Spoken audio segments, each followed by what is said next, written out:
Michael, for for going through the issue on the Bangladesh democracy and human rights.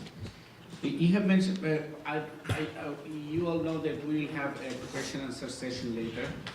So we'll discuss, we'll have so many questions on your presentation. But, you have mentioned that if we want to, if the audience wants, if Bangladesh wants to, wants the United States of America to help to get democracy back, to restore democracy in Bangladesh, first they have to approach the United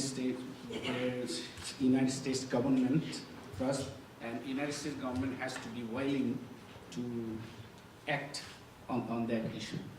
So later on we would like to listen from you how the audience can, what the audience can do to make the US government to act for democracy in Bangladesh.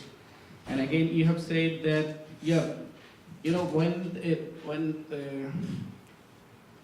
when lack of democracy in Bangladesh and lack of democracy in the United States is not the same. Of course, yeah. Because if one president of the United States is not elected democratically, but you have two other organs to establish, democratically established two other organs, like Congress and judiciary. But when a government, like a country in Bangladesh, are undemocratically elected, they can do everything. They can control the judiciary, they can control the parliament and everything. So if in the United States, the government is not democratically elected, our democratic rights are not violated, we can say that Mr. Trump was not elected as we wanted. There is some confusion, but none of our democratic rights are violated here. Maybe it is only the beginning. But what happens in countries like Bangladesh? Maybe you have read the last month New York Times editorial on Bangladesh. The government is deliberately diminishing the opposition. Even there is no, the opposition parties, the opposition members, they cannot even sleep at their home.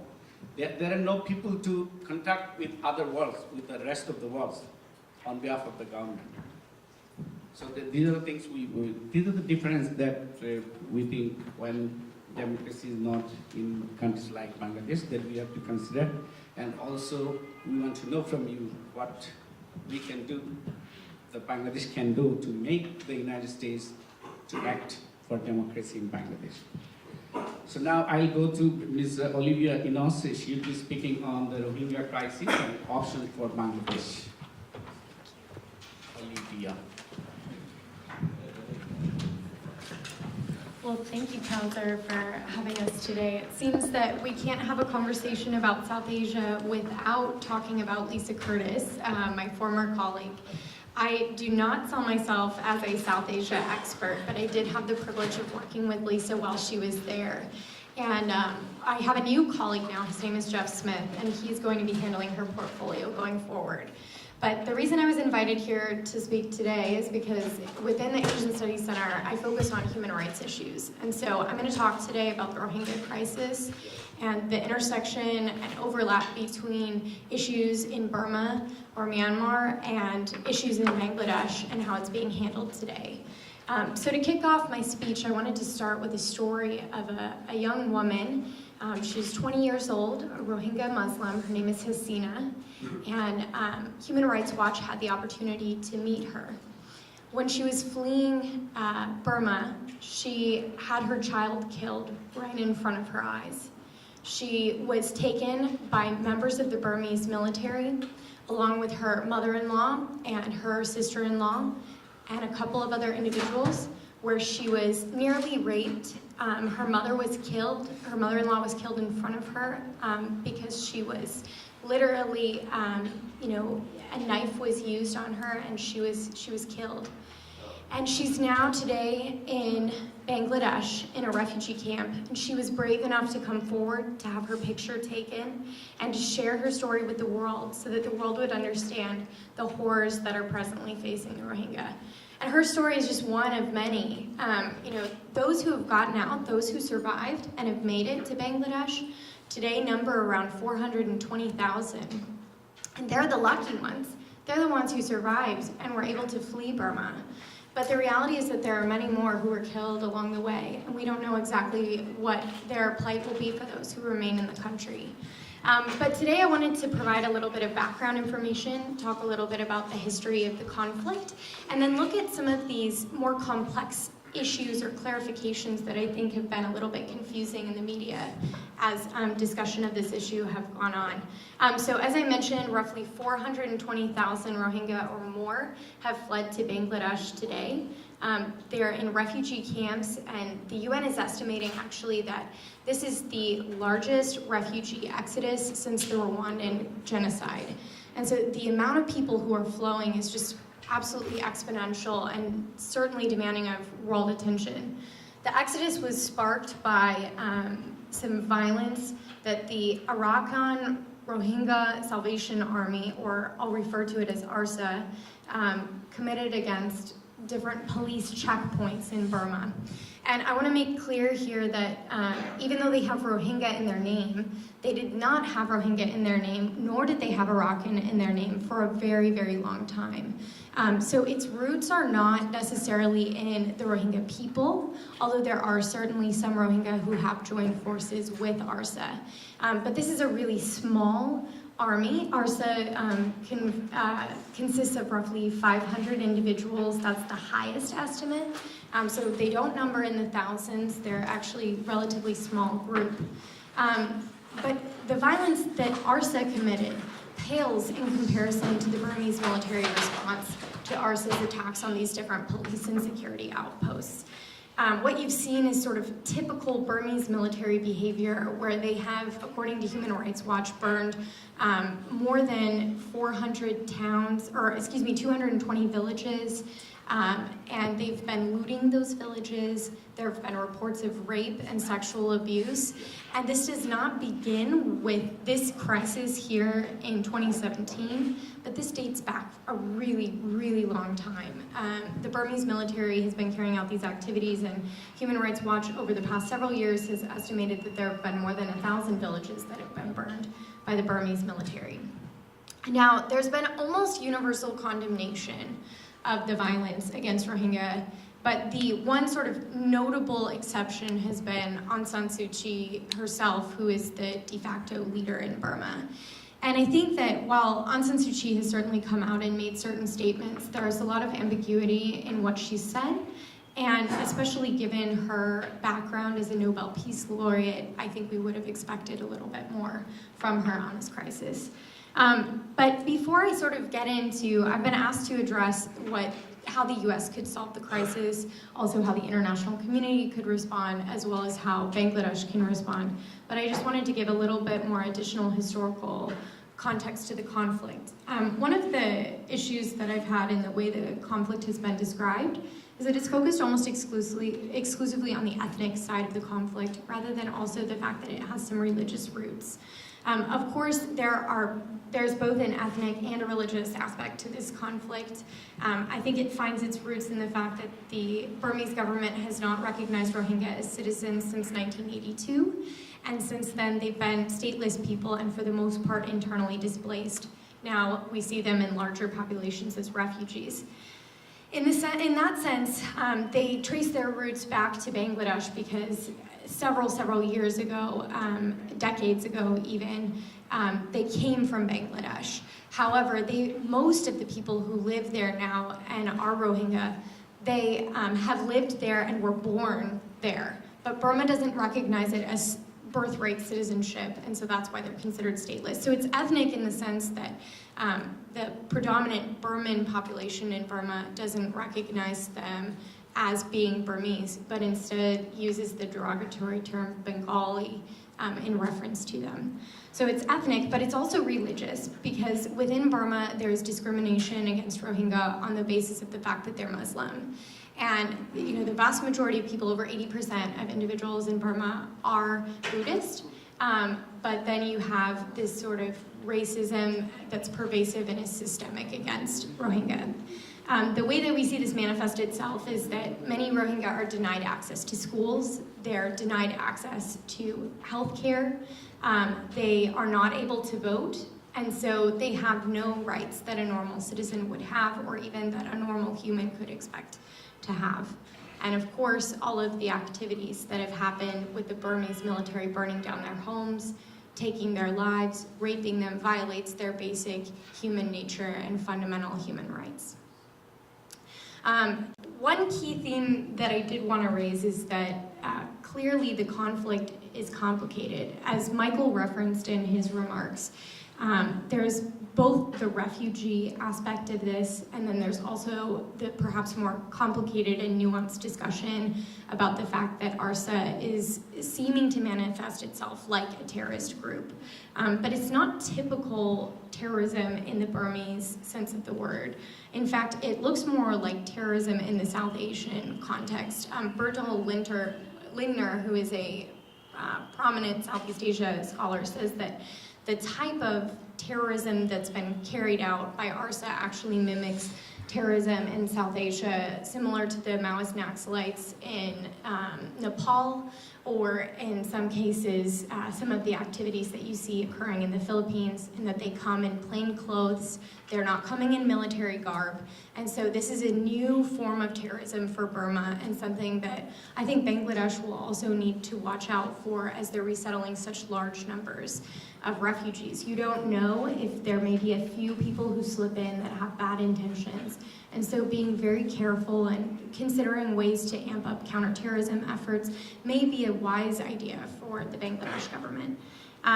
The second sort of aspect is that most Rohingya are refugees, and I want to emphasize that. Most are refugees that do not have goals of committing terrorism. These are individuals who want a livelihood and a future for themselves and for their children, and so we need to make sure that we're mobilizing in order to address their plight. The second clarification I wanted to make, and the question that has come up so frequently, is why has Aung San Suu Kyi been so silent, or relatively silent, on the Rohingya issue? And I think it's always dangerous to speculate about individuals' intentions, and so I don't want to get too far into this because I'm not Aung San Suu Kyi and I don't have any sort of special insight into what her decision-making paradigm is. However, I think that there are perhaps 2 or 3 indicators or things to keep in the back of our mind as we look at Burma. The first is that when Aung San Suu Kyi came to power and the NLD came to power, she still has a power-sharing agreement with the Burmese military. And to some extent, this substantially hinders her ability to operate freely within the political space there. For example, the military holds a quarter of all parliamentary seats in Burma, which gives them a de facto advantage in nixing any sort of constitutional reforms that would allow greater power for the civilian government as opposed to the military government in Burma. So any constitutional amendment would require a 75% vote of approval, but the military automatically has the ability to just shut that down. So I think in general, her willingness, not just in this situation, but in other situations in Burma, to acquiesce to the military goes far beyond the call of duty, but it's still something that needs to be kept in the back of our minds. The second is that Aung San Suu Kyi, of course, is political, and in Burma, it is not popular to be in support of the Rohingya. So it has the potential to marginalize her ability to run and lead the country, and so I think at the root of it, she may be making a political calculus. But I would want to just sort of close on that point by saying that Aung San Suu Kyi does have a reputation to maintain. She is a Nobel laureate who has stood for democracy. I think perhaps a lot of those of us who work on human rights issues have mirror imaged our vision for what a human rights advocate or a democracy advocate should look like, and assumed that Aung San Suu Kyi shared all of those views. Perhaps we had overly high expectations for how she might speak out on human rights issues, but I think it's fair to say that she was always more focused on democracy issues than on some of these human rights issues like the Rohingya. Now I want to transition into sort of the last part of my speech, which is talking about, first, how Bangladesh has responded. The U.S. has expressed its gratefulness toward Bangladesh for being willing to accept the amount of refugees that it's accepted. And UNHCR has been extraordinarily helpful in getting the Bangladesh government the assistance that they need, but it's going to take a whole lot of the international community coming together to address and respond to such a substantial refugee crisis.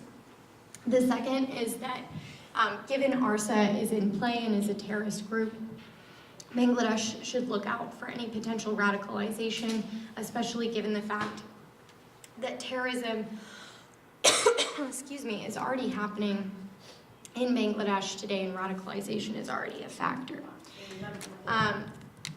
The third and final thing is that Sheikh Hasina has proposed a safe zone provision. Sheikh Hasina has proposed a safe zone provision, and in my opinion, this would be very inadvisable because it has the potential to actually put a target on the back of many Rohingya. So I think that this safe zone provision, while it's coming from a good spot, is definitely not something that the Bangladesh government should proceed with or something that the international community should support. Sorry, I'm losing my voice.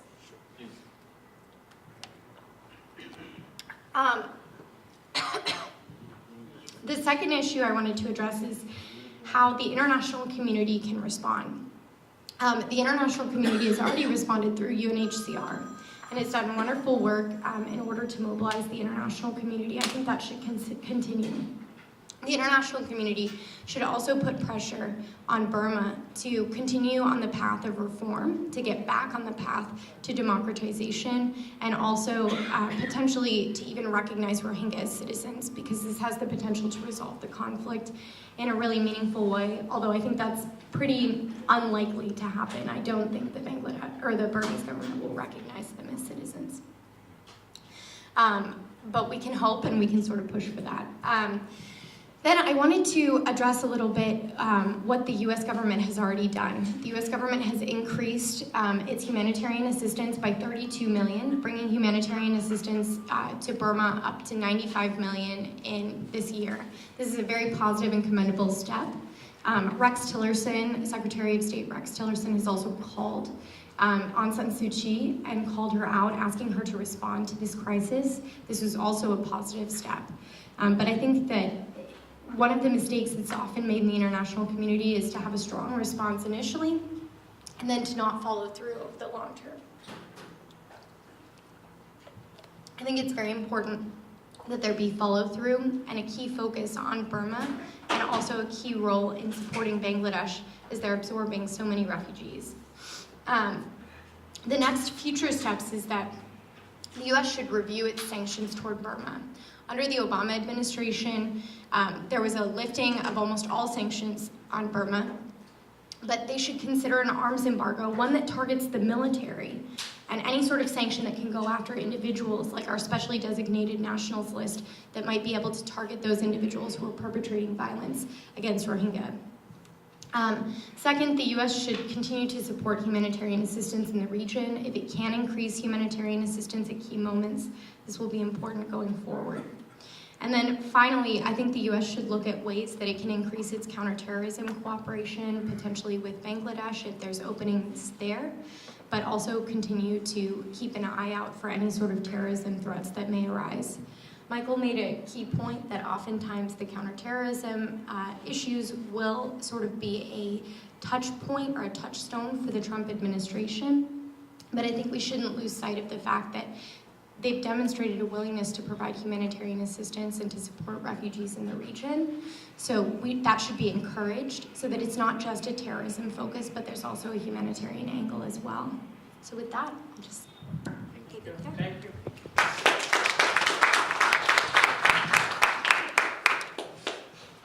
Ms. Olivia, you have mentioned that the position taken by Bangladesh Prime Minister during her United Nations speech, proposing a safe zone inside Myanmar is not advisable. So could you please, before we go to the next speaker, could you please say a little bit more with an explanation why you think so? I think that the Safezone recommendation is coming from a really good place. It wants to create this area where refugees can go and be protected. But I think that this type of provision has also been proposed in the case of Syria and many of the Syrian refugees that have fled. The main argument sort of against that is that if you create a safe zone, you're almost creating a target for either the Burmese military or for terrorists or otherwise to go after these individuals that are placed in the safe zone. And you've now identified this safe zone. It's clear where they are, and it's like an international nexus where they could go after and have a real victory if they were to attack. And so I think that it would be inadvisable to create something like that. However, it's not inadvisable to have refugee camps, or UNHCR has put up some informal tents in order to sort of have these patchwork ways to house the refugees while they're trying to figure out what the longer-term solutions are. But I think during this time, the international community could consider ways that it could increase, for example, resettlement of these Burmese refugees. And the US in the past, for example, has created special groups for individuals, like the Vietnamese. They had a special group for those who were fleeing by boat from Vietnam, or the Cubans. There was a special refugee status for them. Perhaps something similar could be created for the Rohingya that wouldn't allow them to be resettled to the US, or other countries could also consider how they might contribute to resettlement efforts instead. ITV Call of